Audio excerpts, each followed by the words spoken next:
H.P. Lovecraft's works have been a part of pop culture for a very long time. Generation after generation has found in him stories, ideas, and references that are intriguing to the human imagination, and he's also inspired countless imaginations in other writers' stories and different media. This led to the creation of a genre known as Lovecraftian Horror, or Cosmic Horror, and a shared universe known as the Cthulhu Mythos. The blending of the fantastical and the frightening often takes a lead in his stories, and Lovecraft's cosmic or eldritch horror is usually a commentary on human insignificance and incomprehension in the face of the mystical world. One of his most famous creations is the great old one, Cthulhu. It was initially introduced in the short story, The Call of Cthulhu, in 1928. From then on, it's become part of an immensely popular and successful shared universe known as the Cthulhu Mythos. Naturally, the generic mainstays of the Cthulhu Mythos have become extremely famous, but one of the most popular elements is the fictional cults of the Cthulhu Mythos. Today, in this video, we'll be diving into the top 8 cults from the Cthulhu Mythos. These cults come from all over the world and have hidden motivations and desires that are destructive and incomprehensible to the human mind. We invite you to come in for this exciting ride through the cults from the Cthulhu Mythos. Before we get into our explanation though, we have a very small request. If you like the content, please support us by subscribing to this channel. It's a small click for you, but for us, it means a lot. Thank you. Let's begin.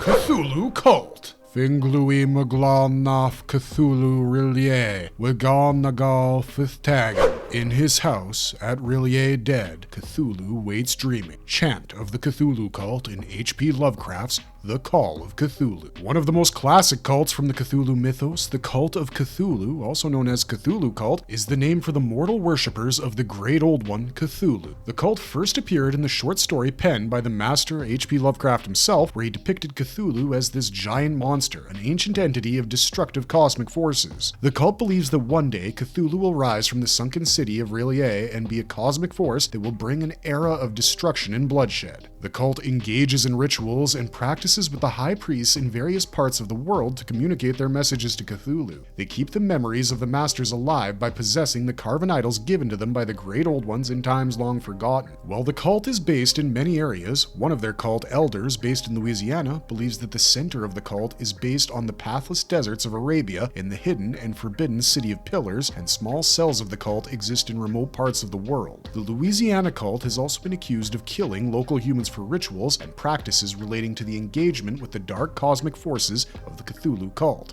The other cults exist in Greenland and the South Pacific. Esoteric Order of Dagon. The next cult from the Cthulhu mythos on our list is the Esoteric Order of Dagon. The cult has great significance in the canon of the Cthulhu mythos and the works of H.P. Lovecraft in general. The cult features heavily in the horror novella The Shadow over Innsmouth by Lovecraft himself, which features both the location of Innsmouth and a fictional species of ocean-dwelling humanoids, the Deep Ones, as the main elements in the story and the cult. Deep Ones, worshipped by the Esoteric Order of Dagon, are hidden amphibious residents of Earth's ocean and are ruled by the monstrous entity known as Dagon. On the other hand, Dagon is a deity in H.P. Lovecraft's short story, aptly titled Dagon, where he hails from Mesopotamian mythology and eventually becomes part of the canonical Cthulhu mythos. The connection between Deep Ones and Dagon is that Dagon presides over the Deep Ones, the residents in the Earth's ocean, and a humanoid race, which in turn is worshipped by the Esoteric Order of Dagon in the small port town of Innsmouth. It's believed that the Deep Ones entered into a contract with the locals of Innsmouth, trading luxury and comfort for resources like food, fish, and a supply of gold artifacts of inhuman design. Captain Obed Marsh founded the Esoteric Order of Dagon in Innsmouth. The history goes that it was established using the practices and rituals learned from the residents of a faraway Polynesian island. Innsmouth's people appease the Deep Ones by carrying out ritual sacrifices around the mystical rock Devil Reef. Church of Starry Wisdom. The cults of the Cthulhu mythos vary in their motivations and purpose. Some want to uncover hidden and forbidden knowledge, and some have sinister motivations. The Church of Starry Wisdom, also known as the Starry Wisdom Cult, is a sinister religious cult that first appears in the horror short story The Haunter of the Dark by H.P. Lovecraft, and it's one of the more antagonistic cults in the mythos. This sinister religious cult worships Nyarlathotep, particularly in his avatar as the Haunter of the Dark. The Church of Starry Wisdom blends mysticism and a scientific approach to worshipping Nyarlathotep, making it different from many other primal cults in the mythos. The Church of Starry Wisdom was founded circa 1844 AD in Providence, Rhode Island, by a group of archaeologists and occultists, mainly led by Professor Enoch Bowen. The cult engaged in dangerous ritualistic sacrifices and used a sacred relic known as the Shining Trapezohedron for the Haunter of the Dark in return for the limitless and forbidden knowledge of the universe. Interestingly, the cult was banned and publicly denounced by the other local churches, but still it managed to have a membership of 200 people. For their rituals and practices, they engaged in actions that led to mysterious disappearances of locals in the area, which subsequently led to an investigation by the municipal government and local citizens. Yet, even after the cult came under the scrutiny of the public and government, they continued to exist in different places, like Yorkshire, England, 1880 to 1890, Chicago, Illinois, Arkham, Massachusetts, and more recently in San Francisco. Also, a few contemporary sects of the cult still exist in Canada, and as recently as the 1970s, they were present in Bioko in Equatorial Guinea. The cult, for its practices and rituals, held extensive literature on occult practices. Just before we wrap up here, there is an interesting bit of trivia about the Church of Starry Wisdom. That's a similar organization referenced in the work of George R.R. Martin, particularly within the universe of A Song of Ice and Fire.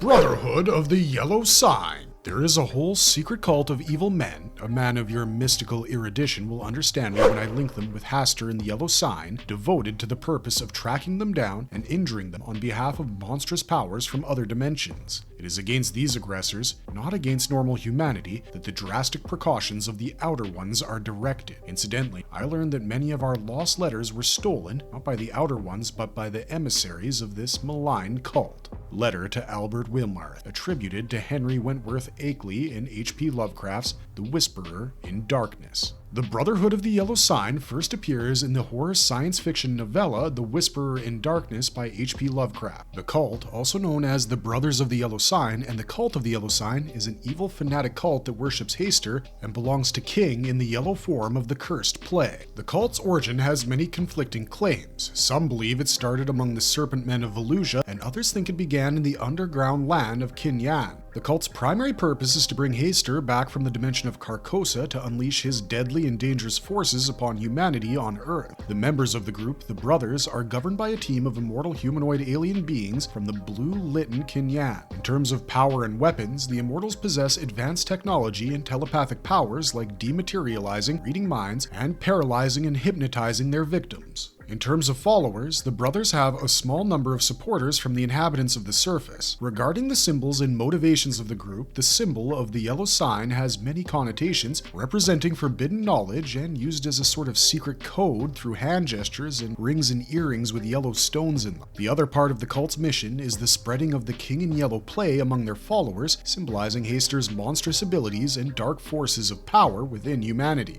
Cult of the Bloody Tongue. The next cult on our list is the Cult of the Bloody Tongue, the worshippers of the deadly eldritch Nyarlathotep and the Outer Gods. The cult is an ancient African cult and belongs to the East African country of Kenya. The first appearance of the cult lies in the work of H.P. Lovecraft and subsequently in the Masks of Nyarlathotep RPG series. While the cult has branches in many parts of the world, the original sect is the most powerful. The cult's name originates from the fact that the being they revere has an avatar bearing the same name, Bloody Tongue, which is Nyarlathotep's Bloody Tongue avatar. The fanatic people of the cult belong to a sizable population from the Nandi people of Western Kenya. Membership is restricted to mainly African natives, and high priests are present in the group. The cult engages in some very exotic practices and rituals, including ceremonies and performances, fill the demand of the Bloody Tongue, Nyarlathotep. Most of the worshippers of the Bloody Tongue held rituals and practices at the Mountain of the Black Wind, located in the Aberdare Range. Every 5 years or so, a ceremony of worshippers sending great storms takes place near the mountain, a powerful storm that ravages the nearby lands. The cult assassins and warriors wear a stripe of red cloth on their headdresses, symbolizing the single tendril of their god, and the ceremonial sacrifices are performed using a pranga or bush knife. The cultists also defend the high priestesses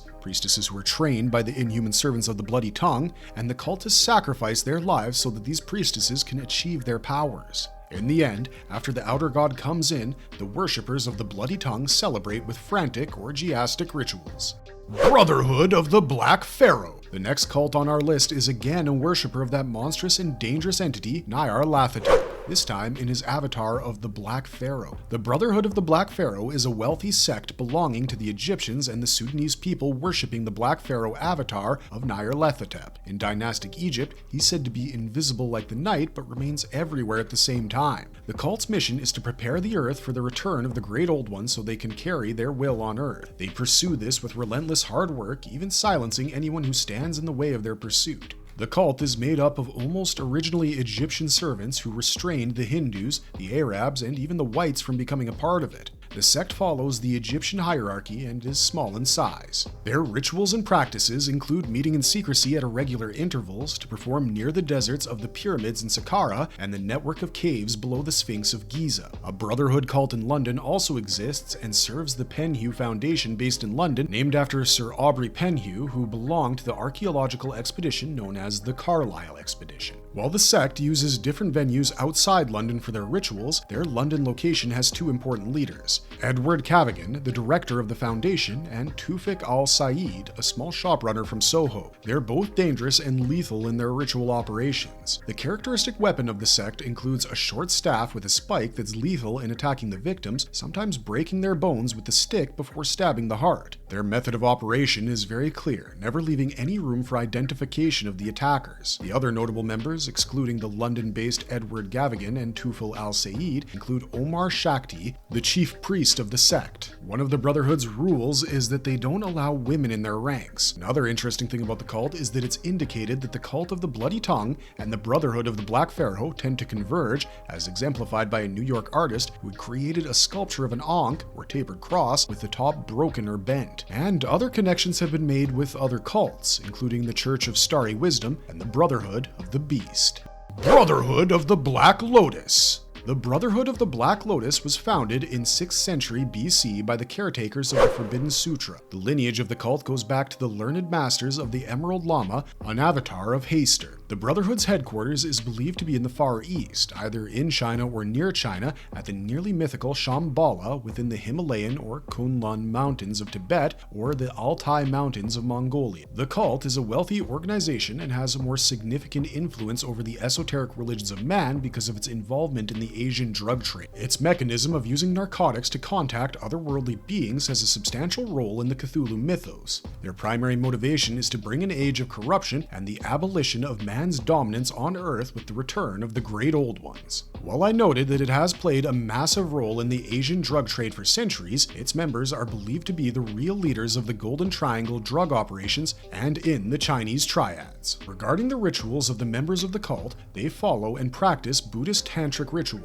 The cult is also stated to go on a holy war with the other mainstream sects of the Buddhist religion, also known as the Green Caps versus Yellow Caps. Another thing worth mentioning is that they trade with the Chocho, a group of tribes of near-human beings native to Asia and also have strong ties to the plateaus of Sung and Leng. Congregation of the Earth Mother. At the end of our list of the top 8 cults from the Cthulhu mythos is the Congregation of the Earth Mother, a fictional secret organization in Cthulhu Tech, a role-playing game by Wildlife LLC. The ancient cult has existed for millennia and has widespread power throughout the nations of man. It's a fertility cult that has taken many forms over the course of history, leading to the present, where they have lost their purpose and motivation due to the destruction of the cult by the NEG. While most of the members are gone, like the species of Dark Young, the few existing members believe in their goddess, Shub-Niggurath, as a benevolent entity who will bring back balance and peace to the earth, making it a paradise. The cult exists in small pockets throughout the world, especially in the jungles of Africa, the primordial forests of the Pacific Northwest, and South America's remaining rainforests. When they recruit, they take environmentalists, and their way of attracting recruits is done using the Horned Ones. After the recruitment, they're introduced to herbalism, narcotics, and hallucinogenics, as well as wanton sex and orgies, as well as ritualistic sex in the form of fertility rituals used to increase crop yields. In recent years, they've regrouped and subsequently have gained powerful allies like the support of Chrysalis Corporation. Marvelous verdict! The top 8 cults from the Cthulhu mythos have their reason and motivation for existing and operating based on their specific purposes. The worshippers of the cult practice rituals that come from many different traditions and vary in different ways. If we had to summarize the purpose and motivation of the concept of a cult in the Cthulhu mythos, it's always to uncover and unravel their leader's monstrous power and dark forces for a destructive world. Unsurprisingly, the cults from the Cthulhu mythos have played an essential role in the stories of H.P. Lovecraft, extending it to the Lovecraftian horror universe in general, which fans have very much enjoyed over the years. We hope you enjoyed our video exploring the top 8 cults from the Cthulhu mythos, and thanks for watching till the end. If you liked our content, don't forget to leave a like and subscribe to us if you haven't already. Thanks for watching, stay safe out there, and have a marvelous day.